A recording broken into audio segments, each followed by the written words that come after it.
प्रणाम सभी लोगों को। मैं वैद्य अरविंद पाठक आप सभी लोगों का स्वागत करता हूँ हमारे 7 बजे का सेशन में। मैं आज 1 मिनट म्यूट करिए, बाकी लोग कृपया म्यूट करिए।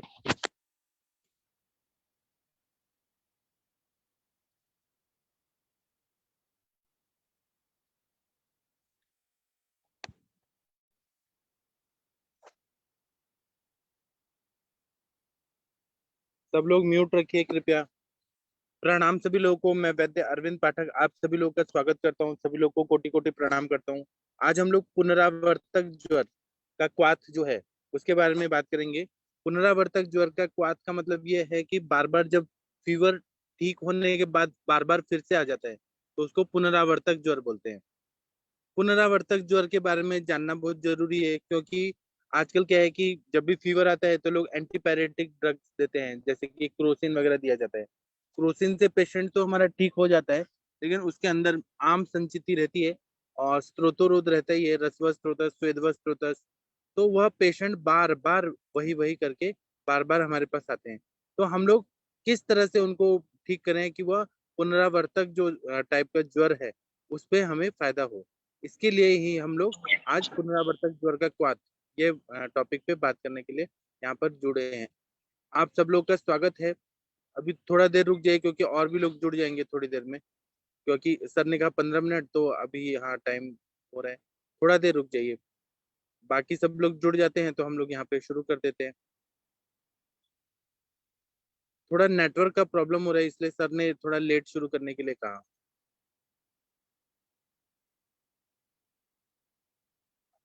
थोड़ा देर रुक जाइए बस।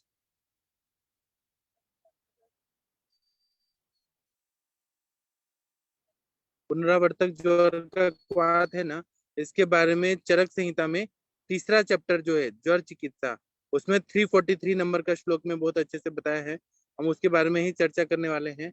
आप सबके सब भारत के सर्वश्रेष्ठ चिकित्सक हैं, तो हम उसी के बारे में चर्चा करेंगे। 1 मिनट मुझे स्क्रीन पे कुछ लाने दीजिए।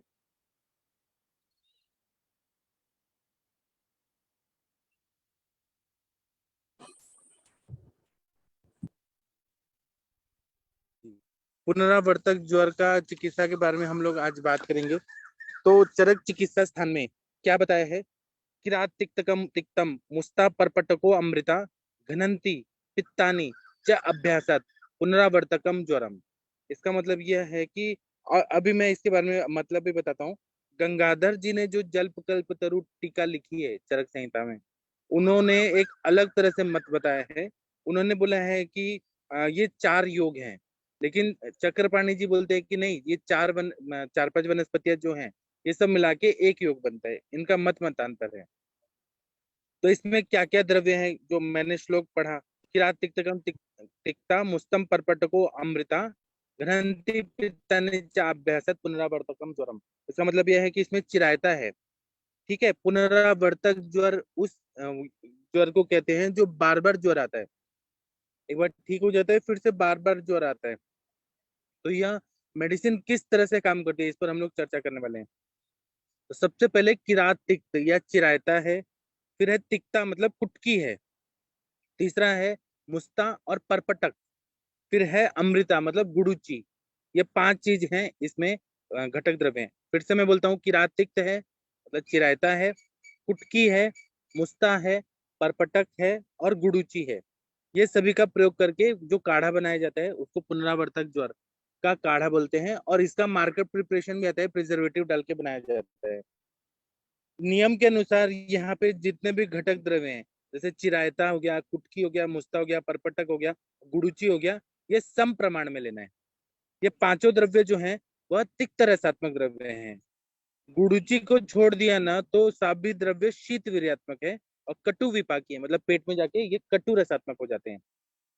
यह जो सारे द्रव्य जो है ना, तिक्त रस, शीत वीर्य, कटु विपाक, इनका एकत्रित कार्य जो होता है प्रकर्ष से हो जाता है।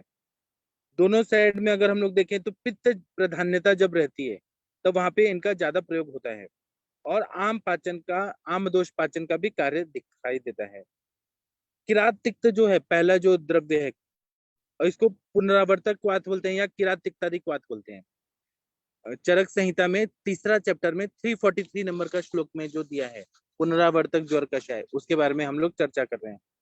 तो एक किरात तिक्त है, उसका तो एक पर्यायनाम ज्वरांतक भी है। मुस्ता और परपटक जो है ना, यह ज्वर में अग्र बताया है। मुस्ता और परपटक का क्वाथ, दोनों का सब जब साथ में देते हैं तो ज्वर में सबसे श्रेष्ठ बताया है। रसगत सामता को कम करने के लिए यह रसगत, रस धातुगत ज्वर जो रहता है उसमें सामता रहती है, उसको ठीक करने के लिए किरातिक्त, मुस्ता और परपटक है वो सर्वश्रेष्ठ रहता है। कुटकी जो है वो पाचनी है, भेदनी है, और दोष संघात बलवान होता है। तो उसको पूरी तरह से संघात को, जैसे जो मॉलिक्यूल आम दोष बहुत ज्यादा चिपका चिपका दोष संघात हो गया है, सब जुड़े हुए हैं सारे दोष और मॉलिक्यूल्स, उन सबको फोड़ने का काम कौन करता है? तो कुटकी करता है, भेदन का कार्य करता है, और पाचन का भी कार्य करता है। इन सभी द्रव्यों से वात प्रकोप ना हो और अपतर्पण ज्यादा ना हो, क्योंकि सारे तिक्त रसात्मक द्रव्य हैं, इसीलिए गुड़ुची डाला गया है। गुड़ुची क्या करता है कि वह बैलेंस करता है, ज्यादा वात प्रकोप नहीं हो, क्योंकि तिक्त कटु कषाय रसात्मक द्रव्य वात का प्रकोप कर देते हैं। गुड़ुची डाला गया है तो गुड़ुची क्या करता है कि ये ना बैलेंस कर देता है, चारों दोषों का वात प्रकोप ना होने देता है, और ये ज्वरग्न रहता है। और गुड़ुची है, रसायन भी है, त्रिदोषज्ञ भी है, इसलिए इसको बैलेंस करने के लिए किरात, तिक्त, कुटकी, मुस्ता, परपटक और गुड़ुची डाला गया है। सेवन विधि ऐसा बताया है कि इन्होंने जब श्लोक में बोला है कि घनंती पीतानी, पीतानी शब्द जो बोला है, तो हमें इसको पीना है, पीने के लिए बोला है, क्वात कल्पना बना के इसका प्रयोग करना है। फिर इन्होंने बोला है च अभ्यासात, अभ्यासात का मतलब है कि दीर्घ काल तक सेवन करना है। यहाँ पे यही अपेक्षित है कि यह ज्यादा दिन तक पीना है, 3 महीना, 4 महीना, 6 महीना। अगर पुनरावर्तक ज्वर बार बार आ रहा है, कोई भी फीवर है, अभी हो सकता है कि कैंसर का भी, कैंसर में भी फीवर आता है, या कोई और भी पैथोलॉजी होती है जिसके बाद वजह से बार बार फीवर कंटिन्यू रहता है और बार बार आता है। पुनरावर्तक जो ज्वर है, यह पुनरावर्तक ज्वर का जो क्वाथ है, पुनरावर्तक ज्वर को पूरी तरह से दूर कर देता है। जो ज्वर बार बार आता है, उसका संप्राप्ति भंग करने के लिए इसका प्रयोग किया जाता है। और कुछ क्या होता है कि एक बार ज्वर चला गया तो पेशेंट क्या करते हैं कि विदाही अन्नपान का सेवन करते हैं। विदाही अन्नपान मतलब जैसे कि गोलगप्पे हो गए, पानी पूरी हो गया, उसका सेवन करते हैं, एवं बाहर का चाट मसाला का, या फिर जो भी बहुत ज्यादा तीखा रहता है और बहुत ज्यादा विदाह उत्पन्न करता है, लाल मिर्ची पाउडर से बनाए हुए जो भी व्यंजन रहते हैं, स्वादिष्ट भोजन, उसका सेवन किया जाता है। या एक ही तेल में बनाए हुए जो समोसे पकोड़े रहते हैं, वह क्या करते हैं, वो थोड़ा भी खाएं तो विदाह उत्पन्न करते हैं। ऐसे पदार्थ, या गुरु पदार्थ मतलब जो पचने में हैवी रहते हैं, उनका सेवन किया जाता है। या असात्म भोजन, जो शरीर के लिए सात्म नहीं है, जैसे कि कोई लोग क्या करते हैं, फीवर से उठे हैं और फिर वो क्या करेंगे, कोल्ड ड्रिंक्स पियेंगे और समोसा खाएंगे, फिर दही खा लेंगे, फिर आइसक्रीम खा लेंगे, फिर कोल्ड कॉफी खा लेंगे। ये सब असात में रहता है, विरुद्ध तो रहता ही है। लेकिन कोई कोल्ड ड्रिंक्स के साथ में अगर कोई कुछ भी आइसक्रीम खा रहा है, या कुछ भी ऐसे उल्टा पुल्टा असात में चीजें खाई जाती है जो शरीर को नुकसान करती है, वह सब खाने से फिर से वो हेतु रहता है, उससे पुनरावर्तक ज्वर होता है। या विरुद्ध अन्न का सेवन कर रहे हैं, दूध और मछली, दूध और नमक, दूध और अल्कोहल, चाय, पराठा, ये जो विरुद्ध चीजें हैं, ये मिक्स फ्रूट सैलेड, ये सब जो खाया जाता है उससे पुनरावर्तक ज्वर फिर से आता है। या अति मात्रा में खाना खाना, अभी ज्वर से उठे हैं, अग्नि उतना प्रदीप्त नहीं हुआ है, अग्नि अभी बढ़ने में को टाइम भी नहीं दे रहे हैं, और फिर से ज्यादा मात्रा में खाना खा रहे हैं। या फिर बहुत व्यवयाय कर रहे हैं, मतलब बहुत ज्यादा मैथुन कर रहे हैं, शुक्र का क्षय कर रहे हैं बहुत ज्यादा, अति व्यायाम कर रहे हैं, अभी फीवर से उठे हैं और जाके जिम में जाके बॉडी बनाने लगे, फिर स्नान बहुत ज्यादा करने लगे ठंडे पानी से, या स्विमिंग करने लगे, या संक्रमण करने लगे, ट्रैवलिंग बहुत ज्यादा करने लगे, चलने फिरने लगे बहुत ज्यादा हवा में, या अति चेष्टा करने लगे, कोई भी काम ज्यादा, हंसना बोलना, फिजिकल वर्क बहुत ज्यादा करने लगे, ये सब जब किया ना तो ज्वर का पुनरावर्तन होता है, वो बार बार रिकरेंस होता है उसका। तो इसमें ये पुनरावर्तक ज्वर का जब हम लोग क्वाथ का सेवन करते हैं तो उसका दो उद्देश्य रहता है, क्योंकि दो प्रकार की संप्राप्ति होती है। जो ज्वर मुक्त रोगी है, मतलब ज्वर से जो ठीक हो गया है, उसका धातु बल कम हुआ है, सारे रस रक्त मांस में दस्ते मज्जा शुक्र, सारे धातुओं का बल कम हुआ है, और उसने हेतु सेवन कर लिया है। एक ये संप्राप्ति होती है कि धातु बल कम है और हेतु सेवन ज्यादा हो गया है। दूसरा है कि ज्वर मुक्त रोगी में दोष जो है, आम दोष अभी भी शेष है, तो और आम दोष है और उसने हेतु सेवन किया, जैसे कि फीवर आया है, और क्रोसिन और एंटीबायोटिक का सेवन कर लिया गया, तो क्या होगा, क्रोसिन तो फीवर निकाल देगा, फीवर चला जाएगा, लेकिन वो आम दोष तो है ही। और उसमें फिर से रात्रि जागरण, आइसक्रीम खाना, ठंडा पानी पीना, चिल्ड वाटर पीना, गुरु सेवन करना, गुरु आहार, और कुछ भी उल्टा पुल्टा करना, विरुद्ध चीज खाना, तो दोष शेष रहने के बाद भी हेतु सेवन किया जाता है, तो वो पुनरावर्तक ज्वर फिर से आ जाता है। तो ऐसे रोगी जो रहते हैं, पहला जो धातु बल कम है और हेतु सेवन किया जा रहा है, तो उनका पहले तो वो दुर्बल रहते हैं, उनका हीन तेज युक्त, तेज भी कम रहता है, अग्नि भी कम रहते हैं, हीन रहते हैं वो लोग, कमजोर रहते हैं। और उसमें अगर मतलब उन्होंने ध्यान नहीं दिया और हेतु सेवन किया, तो बहुत ज्यादा व्यापक हो सकता है, कॉम्प्लिकेशन हो सकता है। इसमें ज्वर लक्षण रहे या ना रहे, लेकिन उनको दीनता आ जाती है, शोथ हो जाता है। दीनता मतलब मन से बहुत वीक हो जाते हैं, शरीर से वीक हो जाते हैं, शोथ, स्वेलिंग आ सकती है उनको, ग्लानी हो सकता है, बहुत ज्यादा मानसिक थकावट हो सकता है, लिथार्जी फील हो सकता है, और पांडुता आती है, खून की कमी हो सकती है, अनन्नाभिलाषा, खाना खाने की इच्छा नहीं हो रही है, भले ज्वर नहीं है लेकिन उनको ये सारे कॉम्प्लिकेशन होते हैं गुरु अन्न का सेवन करने से। कंडू होता है, खुजली होती है, उत्कोट होता है, पीड़िकाएं आती है, अग्निमांद्य होता है। ये सब लक्षण होने से इसको हम रस और रक्त प्रदोषज ऐसा व्याधि बोल सकते हैं, जो ज्वर नहीं है लेकिन हेतु सेवन हो रहा है और धातु बल कम है, हेतु सेवन कंटिन्यू हो रहा है, तो ये हो सकता है। तो इसीलिए हम लोग को चिकित्सा क्या करना है कि हमें धातु का बल बढ़ाना है और स्थान वैगुण्यता को दूर करना है। स्थान वैगुण्यता कहाँ पर है, तो रस्व स्त्रोतस में है, रस्व स्त्रोतस की ही दृष्टि से ज्वर होता है। तो धातु का बल बढ़ाना है और स्थान वैगुण्यता को दूर करना है। दूसरा, शेष दोषों का शमन करना है, जो बच गए हैं दोष उनका शमन करना है या शोधन करना है। शोधन और शमन कर रहे हैं तो धातु बल को टिका के रखना है, स्थापित करके रखना है, धातु बल कम ना हो। शोधन भी कर रहे हैं ना हम, वमन विरेचन बस्ती नस्य रक्त मोक्षण, तो धातु का बल टिका हुआ रहना चाहिए। और अग्नि के बल की वृद्धि करना, ये हमें करना होता है। तो इसमें शेष दोषों का शमन करना और अग्नि दीपन करने के लिए किरात तिक्त आदि जो क्वाथ है, जो अभी हमने पुनरावर्तक ज्वर का क्वाथ पढ़ा कि किरात तिक्त है, कुटकी है, मुस्ता है, परपटक है और गुडुची है, इसका प्रयोग जब हम लोग करते हैं तो यह तिक्त रसात्मक द्रव्य है। इसमें हमने कटु रस का प्रयोग नहीं किया, मतलब शुंठी या पंचकोल नहीं यूज किया, तिक्त रस के द्रव्य हैं। तो ये क्या करते हैं कि रस रक्त स्थित दोषों का तो पचन करते ही हैं और अग्नि पे भी काम करते हैं, और जो सामता है उसको पूरी तरह से पचा देते हैं। और दूसरा क्या है कि यह पित्त और कफ को भी नष्ट करते हैं, पित्त पित्तग्न और कफग्न का कार्य करते हैं। इन सब के वजह से ज्वर का अनुवर्तन जो है वह फिर से नहीं हो जाता है, बहुत अच्छा फायदा हो जाता है। दूसरा क्या है कि बहुत सारे एंटीपायरेटिक ड्रग्स जैसे non steroidal anti inflammatory drug, उसमें क्या आता है, क्रोसिन आता है, कॉम्बीफ्लेम आता है, जो भी बुखार को नष्ट करने वाले एलोपैथी की दवाइयां हैं, उसमें ज्वर का वेग कम करने का कोशिश किया जाता है। उसके साथ में मेट्राडेनोजोल का ड्रिप लगाया जाता है या हायर एंटीबायोटिक का ड्रिप लगाया जाता है। तो उसके साथ में अगर अपथ्य सेवन किया जाए, जैसे कि वो लोग बोलते हैं कि फीवर है, कमजोरी है, चलो आप लोग पनीर का सेवन करिए, हाई प्रोटीन डाइट, दाल का सेवन करिए, और फिर दही का सेवन करिए, ये सब कराते हैं ना, तो क्या होता है, जब तक एंटीपायरेटिक ड्रग है तब तक तो फीवर जाएगा, लेकिन वो अंदर ही अंदर दोष संचित होके वो जैसे पेशेंट बाहर आएगा उसको फिर से फीवर आता है, फिर से हॉस्पिटलाइज करो, फिर से ये करो। तो ऐसे में आयुर्वेद कैसे करता है, स्त्रोतस की शुद्धि करता है, आम दोष का पाचन करता है, और पुनरावर्तन जो हो रहा है उस पर परमानेंट ठीक कर देता है। वो ज्वर फिर से नहीं आता, नहीं तो बार बार ज्वर आएगा, फिर वो संप्राप्ति उदर में कन्वर्ट हो सकती है या फिर लीवर की पैथोलॉजी हो जाती है, आमवत हो जाता है। आप लोगों को मालूम है आमवत होने का हेतु ये है कि ज्वर को दबाया जाता है। तो ऐसे बहुत सारी व्याधियां हैं जो ज्वर से ही शुरू होती है, या राज्यक्षमा हो सकता है, कुछ भी हो सकता है। तो इसीलिए आयुर्वेद में हम लोग पुनरावर्तन ना हो ज्वर का, इसलिए पुनरावर्तक क्वाथ, किरात इत्यादि क्वाथ का प्रयोग करते हैं, इससे परमानेंट पेशेंट ठीक हो जाता है। दूसरा क्या है कि जब हम पुनरावर्तक वात का प्रयोग कर रहे हैं तो तब भी रोगी को दीनता हो सकता है या उत्कोट वगैरह होता है।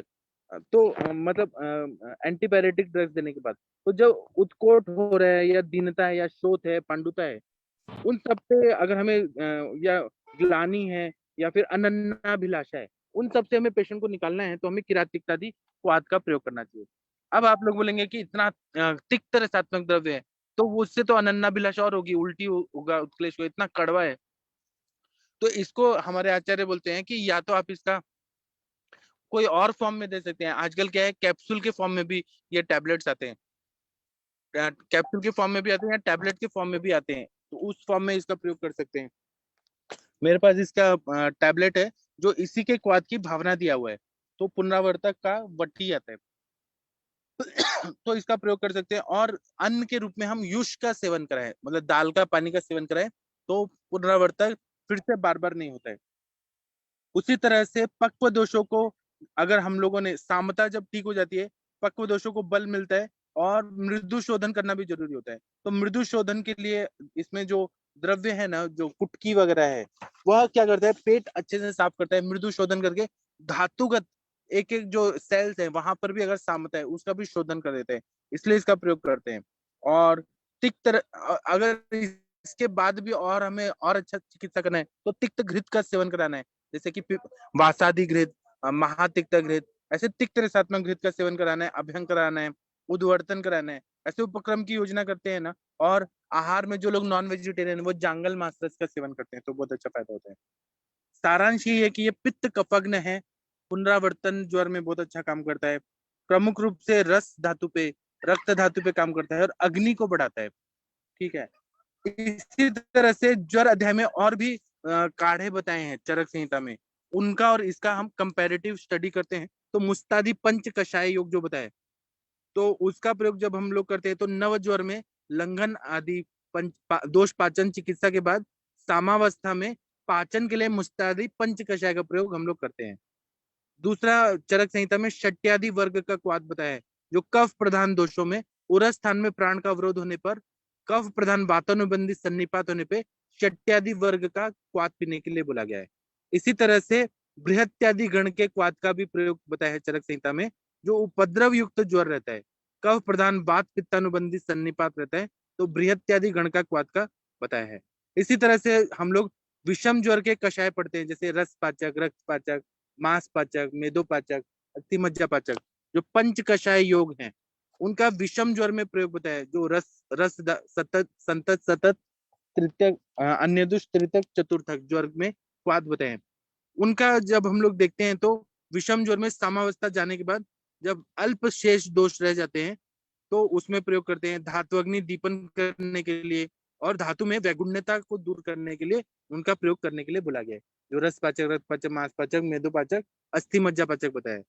और जो ये हमारा पुनरावर्तक कषाय, किरातिकतादि कषाय, इसमें क्या रहता है कि ये इसमें दोष बहुत ज्यादा रहते हैं, तो दोषों का पूरा पाचन करने के लिए इनका प्रयोग होता है।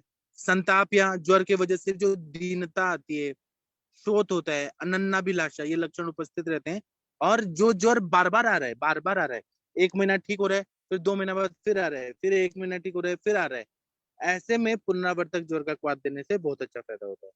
अब आप लोग कृपया बताइए, आपने पुनरावर्तक ज्वर का प्रयोग किया है क्या? अगर किया है तो क्या रिजल्ट है, नहीं किया है तो आप बताइए। वंदना मैम, आप वैसे बताइए प्लीज। वैसे आपको याद होगा कि जब कोविड टाइम्स चल रहे थे, तो उस समय ये प्रॉब्लम बहुत हो रही थी कि ज्वर जाता था और फिर बार बार लौट कर आता था। उस समय हमारा लोग का, मैंने मतलब ये प्रश्न किया था एक पेशेंट के ऊपर, तो आकांक्षा मैम और आपने इसी काढ़े के बारे में प्रयोग के लिए किया था, और मुझे एक आध उसका नहीं मिली थी, एक आध चीज नहीं मिली थी, बाकी वो देने से उस पेशेंट का बार बार ज्वर आना, साथ में उसका जितना भी हेतु हेतु सेवन था और उसका जो आहार था उसको भी ठीक किया, कि भोजन के हल्का भोजन करने के लिए बताया था। और साथ में जब वो काफी मतलब ठीक हो गया, फिर थोड़ा सा वाताधिकृत उसके अंदर ऐड किया था, तो इसका बहुत अच्छा उपयोग हम लोगों ने कोविड टाइम्स में किया था।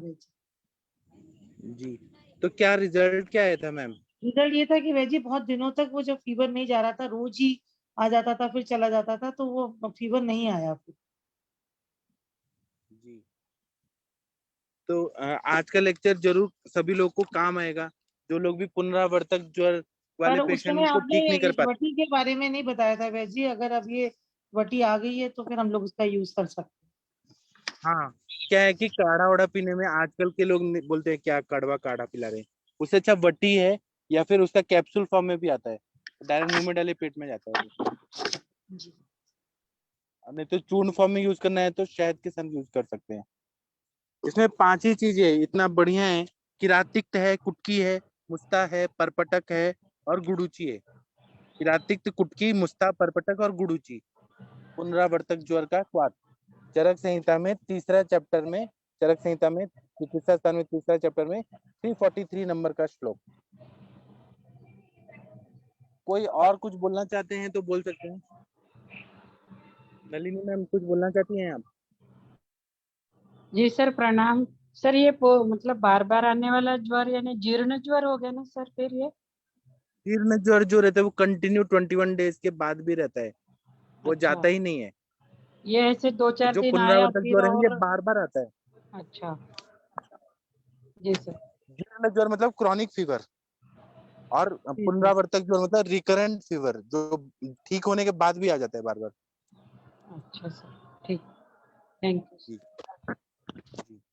जीर्ण ज्वर में तो हम लोग सिद्ध घृत या दूध पिलाते हैं और तिक्त रसात्मक द्रव्य देते हैं, उसकी संप्राप्ति अलग होती है। वो कंटिन्यू जी सर। 21 डेज के बाद भी फीवर रहता है। जी सर। पुनरावर्तक ज्वर तो आजकल बहुत कॉमन है कि बुखार ठीक हो जाता है और उसके बाद में फिर से आता है, फिर और अगर नहीं चिकित्सा किया गया तो आमवात हो जाएगा, फिर लीवर की पैथोलॉजी होगी, बड़ी बड़ी बीमारियां हो जाती है। जी सर। ये इनफर्टिलिटी तक जाता है। हाँ, हाँ लोग आपको मालूम नहीं है बहुत सालों साल ना ये क्रोसिन खाते रहते हैं, क्रोसिन खाते रहते हैं और उनको पता ही नहीं रहता कि इनके साइड इफेक्ट भी होते हैं। और वो एक तो मेडिसिन का साइड इफेक्ट भी होता है, और वो ज्वर व्याधि भी अंदर ही दबे दबे धातुओं का बल करके फिर वो किडनी और लीवर को खराब कर देते हैं। हार्ट में ब्लॉकेजेस भी होता है, बहुत सारे मतलब नुकसान होते हैं। तो जब भी आपके पास ऐसे पेशेंट आते हैं ना कि मतलब उनका ज्वर का इतिहास है, तो आप ज्वर की चिकित्सा में या तो त्रिभुवन कीर्ति, महाज्वरांकुश रस ये सब भी दे सकते हैं, या पुनरावर्तक ज्वर का कषाय भी दे सकते हैं। हमारे सर ने ये सिखाया है। अनामिका जी आप कुछ बोलना चाहती हैं? हाँ सर, मेरे माता जी को ना न्यूमोनिक फीवर हुआ था 3 महीने पहले। तो उनका उसके बाद से बार बार वो 98.4 उनका टेम्परेचर आता है। उसे लगता है मैंने वो बुखार है, हर वक्त इससे परेशान रहती है। तो उनको ये दे सकते हैं क्या? हाँ, इसमें क्या है, 5 ही चीज तो है। आपको तो हाँ याद भी होगा, किरात तिक्त है, कुटकी है, मुस्ता है, परपटक है, गुड़ूची है। हाँ हाँ, ठीक है, मैं देकर आपको रिजल्ट बताऊंगी हाँ, क्या हो रहा है। ठीक देखिए है। आपकी माता जी ठीक हो जाएंगी। आज का लेक्चर कुछ ना कुछ तो काम आएगा ही सभी को। हाँ हाँ, ठीक है। और निमोनिया है ना, इसको श्वसनक ज्वर भी बोलते हैं। तो थोड़ा हाँ लंग्स को भी ताकत देने के लिए आप जैसे कर्पूर आदि चूर्ण है, समीर पन्नग रस है, श्वास का चिंतामणि रस है, ऐसे स्वर्ण मालिनी वसंत है, कुछ ऐसे द्रव्य भी दीजिए जो लंग्स को ताकत दे। या हाँ हाँ, वो कंटकारी, तो देंगे ही। हाँ वासा है, कंटकारी है, पुष्कर मूल है, यष्टि मधु है। ठीक है। ठीक किसी है। ने पुनरावर्तक ज्वर के पेशेंट देखे हैं तो कृपया बताइए क्या अनुभव रहा है, कैसा आप लोगों को लगा। कोई बोलना चाहते हैं तो बोलिए please. Varsha ma'am, Shashi ma'am कुछ बोलना चाहेंगी आप? हाँ जी sir, good evening sir. Lakshmi Maurya ma'am शायद आज ज्वाइन करी है, नहीं मुझे नहीं पता है। अभी मैम से 2-3 दिन पहले ग्रुप में चैट भी हो रही थी, तो उनके बच्चों को सर हो रहा था कि हफ्ता 10 दिन नहीं बीत रहे थे कि बार बार फीवर हो जा रहा था 102 वगैरह। तो क्रोसिन वगैरह दे रहे थे और साथ में आयुर्वेदिक दे रहे थे। तो उस वक्त मैंने उनको ये तो बताया था कि लंघन वंघन कराइए, और फिर आयुर्वेद का ही अपना बताया था कि जब पहले त्रिभुवन कीर्ति दिया फिर फीवर उतर गया था, तो फिर मैंने कहा 2 दिन महासुदर्शन दे दीजिए। अभी पता नहीं उसके बाद उन्होंने नहीं बताया, तो मुझे उस वक्त याद नहीं आया था। अदरवाइज मैम को मैं यही बता देती कि पुनरावर्तक को आते दो, क्योंकि उनके बच्चों को 10-15 दिन नहीं बीतते हैं कि फिर से वो 102 के आसपास फीवर आ जाता है। और मैंने ये तो बता दिया था कि मैम उनको खिलाइए पिलाइए नहीं, जब बहुत तेज भूख लगेगी तब हल्की हल्की चीजें देनी है खाने को, वरना बच्चे भले हैं लेकिन खिलाना नहीं है। जैसे उनके बच्चे दूध सर पी रहे थे, दूध पीना नहीं छोड़ रहे थे, तो ये चीज था। तो सर जैसे मान लीजिए बच्चों में पुनरावर्तक क्वाथ होता मतलब सॉरी फीवर हो रहा है, तो उस वक्त उनको लंघन कराने में क्या क्या कराएं, इस काढ़े क्या उनको यूज करने लंघन के हम लिए? नहीं करा सकते, इतना तो लंघन नहीं। अभी आरती में हमने कराया था, सारे बच्चे हम्म, तो रोते हैं बिना कुछ खाए पिए, साइकोलॉजिकल। तो अभी वो इतना लंघन कैसे करेंगे? नहीं, जैसे मैंने बोला आप दूध देना है तो शुंठी वगैरह के थ्रू पका लीजिए, ऐसे दीजिए। पानी देना है तो लौंग वाला पानी दे दो या शुंठी वो सादित जल दे दो, मतलब इस तरह की चीजें कटु हाँ रसात्मक द्रव्य शुंठी वाला दूध पियेंगे क्या बच्चे? वो टेंशन रहता है। सर। लौंग वाला पानी तो बहुत मीठा बनता है। शुंठी वाला दूध मैंने कभी खुद पकाकर पिया नहीं है, अब आपने बोला तो मैं पकाकर देखूंगी। वरना लौंग वाला पानी जो होता है ना, आप पकाओ 1 लीटर के पीछे 4-5 डालिए तो उसका शक्ल आता है कोल्ड ड्रिंक जैसे, मतलब उसकी तरह कोक की तरह शक्ल आती। तो मैं अपने बेटे को तो ऐसे पिलाती थी, मैंने कहा ये कोल्ड ड्रिंक वाला पानी है। तो वो हाँ सोचकर वो हाँ। बड़े अच्छे से पीता था और बहुत मीठा बनता था, मतलब वो कड़वा नहीं होता है जो लंगोदक होता है। जी। और शुंठी का जल भी सर जब नॉर्मल ऐसे काढ़ा बनाइए, मतलब आप वो डाल दीजिए जैसे अदरक के फॉर्मेट वाली जो शुंठी आती है, तो उसका पानी भी सर लगभग थोड़ा सा मीठा ही होता है, क्योंकि मैंने तो बनाकर पिया हुआ है अपना जब आम पाचन करने के लिए किया था। आप कर बल्कि सकते हैं पंचकोल बच्चों, कड़वा आता है। आप पी सकते हैं बच्चों के लिए। थोड़ा बहुत कुछ सोचना पड़ता है बच्चे खाते हैं। अगर नहीं, मैं बनाऊंगी वो वाला भी, क्योंकि जैसा शुंठी पाउडर डालो ना तो उसका तो पानी कड़वा आता है, वो मीठापन नहीं रहता है। शुंठी को आप शहद के साथ देके फिर दूध पिला सकते हैं। हाँ। शहद के साथ कुछ देना चाहिए या गुड़ के साथ। हम्म। जैसे उनके बच्चे थे शायद, मेरे ख्याल से दिन भर में 3-4 बार दूध वगैरह पी ले रहे थे, तो दूध नहीं छोड़ रहे थे। तो मान लो खिचड़ी या यूश वगैरह ये सब सारी कल्पना तो दे सकते हैं, है ना। दूध को अवॉइड करना चाहिए कि नहीं। दूध अगर वो लघु हो, पानी डाल के पतला हो, अगर पच रहे हैं तब देना चाहिए। अगर गुरु है तो नहीं देना चाहिए। दूध से भी अग्निमंद होता है ना। हाँ जी, हाँ जी सर, इसीलिए तो कह रहे हैं। जैसे बच्चों के साथ कई बार होता है ना, पेरेंट्स से सोचते हैं या बड़ों के लिए भी कई बार लोग सोचते हैं कि दूध तो बहुत लघु होता है। अब दूध लघु उन लोगों के लिए होता था जो पुराने जमाने में बहुत मजदूर की तरह काम करते थे। जो आजकल की लाइफ स्टाइल है इसमें तो दूध भारी ही हो जाता है। तो मैं सर ऐसे तो नहीं किसी को पुनरावर्तक वात यूज किया है। तब मैं यूज करूंगी तो सर मैं बताऊंगी इसका आपको। गोली भी आ रहा है और कैप्सूल भी आ रहा है, वो बहुत अच्छा है, वो लेने में इजीली है। हाँ नहीं, मैं तो अब करूंगी, क्योंकि नॉर्मली मेरे पास इस तरह के जब पेशेंट्स आते हैं तो वो मतलब मेनली लंघन पर मैं फोकस करती थी और महासुदर्शन वगैरह तो चलाती थी। बट प्रॉपर पुनरावर्तक वात का ख्याल नहीं आता था। तो वो प्रॉपर चलाऊंगी सर, फिर मैं बताऊंगी आपको। और क्या होता है ना, और बहुत मैं सारे केसेस ऐसे आते हैं कि जैसे आम बात है, इनफर्टिलिटी हाँ है, हाँ दृष्टि है, असाइटिस है, सेरोसिस ऑफ लीवर है, वो या स्किन प्रॉब्लम है। उन सब का जो हेतु निकलते हैं कि ज्वर हुआ था बहुत दिन तक, और वो ज्वर हाँ। ठीक वो नहीं हुआ। चरक में लिखा है ना कि सब बीमारियों का जो जड़ है वो फीवर है। और सर ये बात तो आप समझ में आती है कि जैसे बहुत सारे लोग को फीवर होता है और कुछ कुछ खाते पीते रहते हैं, जैसे आप खाने की बात कर रहे हो, मतलब खाना भी खाते पीते रहते हैं। बहुत सारे लोग तो ऐसे भी होते हैं जब प्रॉपर फीवर 102 104 चल रहा है ना, उसमें भी वो खाना खाते हैं, क्योंकि क्रोसिन उन्होंने खा लिया, कुछ और खा लिया, और उसके बाद वो प्रॉपर खाना लेते हैं, भले उसका थोड़ा सा अमाउंट कम हो जाए, क्योंकि अग्नि इतने मंद है कि इनको बिल्कुल खाया नहीं जा रहा, तो थोड़ा सा तपर भी खाते हैं। पर ये तो है कि सबके साथ में फीवर रहता है। और मैं आज कहीं पढ़ रही थी कि हर बीमारी का जो मूल जड़ है वो फीवर है। तो मुझे फिर ये लगा कि उसमें हर बीमारी फिर हमारे वासे सर देना ही बोलते हैं देना कि चाहिए। हमारे हम्म। सर ऐसे बोलते हैं कि सारे को पुनरावर्तक ज्वर का क्वाद देना चाहिए, सभी को। जी सर। हाँ। थैंक यू सर, मैं करके देखती हूँ फिर मैं बताती हूँ सर। आप देखे देखिए, फिर देखिए क्या रिजल्ट आता है, फास्ट रिजल्ट आएगा। हाँ जी, हाँ किरातिक जी सर। की मुस्ता, परपटक और गुडुचि, 5 ही चीज है। हाँ जी फिर सर। आपका प्रैक्टिस और थैंक बढ़ जाएगा और रिजल्ट फास्ट आएगा। हाँ जी प्रोसेस सर, दिखाओ। जैसे मैं गुरुजी तो चलाती हूँ जो भी इस तरह के पेशेंट्स होते हैं, लेकिन अकेले गुरुजी आज तक देती थी। और सर ये हाँ, डीपी बहुत अच्छा लग रहा है, मतलब जो भगवान जी का तुलसी पत्र से बना है। वो क्या है, मैं जहाँ रुका हूँ वहां पे आ ही नहीं रहा नेटवर्क, और सर के पास भी नेटवर्क नहीं था, तो मैं मोबाइल से पढ़ा रहा हूँ। तो मैं ओके अभी सर। क्या कर लूँ मोबाइल से, तो मुझे यही मिला, यही डाल दिया। नहीं सर, बहुत अच्छा है तुलसी पत्र का और बहुत बढ़िया है। थैंक यू हाँ, सर। ये तुलसी जो है वो विषग्न भी है, ज्वरग्न भी है, और हाँ तुलसी तो बहुत अच्छा है, यकृत पे भी हाँ, शोधन विषम करता है। ज्वर का है और कैंसर रोधी है। और सालसारादी गण में है ना, जी। सुप्रज में। जी सर, ठीक सर। सुरसादीगण, सुरसादीगण में सुरसा बोलते हैं तुलसी को। हाँ जी, हाँ जी सर। जी सर, थैंक यू सर। ठीक है, और कोई कुछ बोलना चाहते हैं तो बोलिए। शशि मैम ने देखिए कितना अच्छा इनपुट दिया अपनी तरफ से, और वंदना मैम ने भी बहुत अच्छा बताया। कोरोना काल में मैम ने यूज किया था, बहुत अच्छा रिजल्ट आया था। और नलिनी मैम, अंजना मैम, आप लोग का कोई अनुभव है तो बताइए पुनरावर्तक ज्वर का। अगर नहीं है तो कोई बात नहीं, आप लोग यूज करिएगा फिर बताइएगा। ठीक है, तो अभी हम सेशन बंद कर दें। अब हम 8:15 पे मिलेंगे, फिर आप लोग बताइएगा। ठीक है, प्रणाम सभी लोगों को, थैंक यू। प्रणाम सर।